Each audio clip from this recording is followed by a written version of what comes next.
வணக்கம் நண்பர்களே. இந்த மிளகாய் சாகுபடி சரி பெரும்பாலான விவசாயிக்கிற தலைவலி என்னன்னு பார்த்தீங்கன்னா இந்த இலை சுருட்டு வைரஸ் சொல்லுவோம்.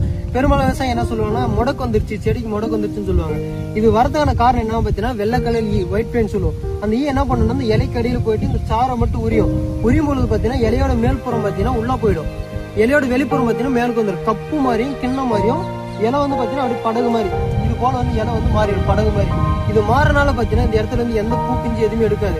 அப்படி செடியோட வளர்ச்சி ஃபுல்லாக அப்படியே நின்று போயிடும். இந்த பூ பிஞ்சு எடுத்தாலையும் இந்த இலை எப்படி இருக்கோ அதே போலதான் இந்த காயும் பார்த்தீங்கன்னா கோண ஒழுங்கற்ற வடிவத்தில் வரும்.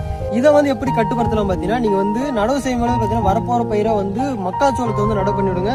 அது மட்டும் இல்லாமல் வைரஸ் நோய் தாக்கப்பட்ட செடி புடி வெளியே போட்டுருங்க, இல்லை புதைச்சு விட்டுருங்க, இல்லை எரிச்சு விட்டுருங்க. நீங்க ஆர்கானிக் விவசாயம் நீம் ஆயில் ஸ்ப்ரே பண்ணுங்க, நீம் கொட்டச்சாறு ஸ்ப்ரே பண்ணிடுங்க. நீங்க கெமிக்கல் ஸ்ப்ரே பண்றதா இருந்தா டயமெத்தாக்சின் 10 லிட்டர் தண்ணிக்கு 5 ml மிக்ஸ் பண்ணி ஈவினிங் டைம்ல மார்னிங் டைம் ஸ்ப்ரே பண்ணிடுங்க. அது மட்டும் இல்ல டைமெத்தாய்ட் 10 லிட்டர் தண்ணி 10 ml மிக்ஸ் பண்ணி evening time morning time spray பண்ணீங்கன்னா கண்டிப்பா இதை கண்ட்ரோல் படுத்த முடியும். இந்த வீடியோ பிடிச்சிருந்தா மிளகாய் சாகுபடி சரி விவசாயிகளுக்கு ஷேர் பண்ணி விடுங்க ஃப்ரெண்ட்ஸ். தேங்க்யூ.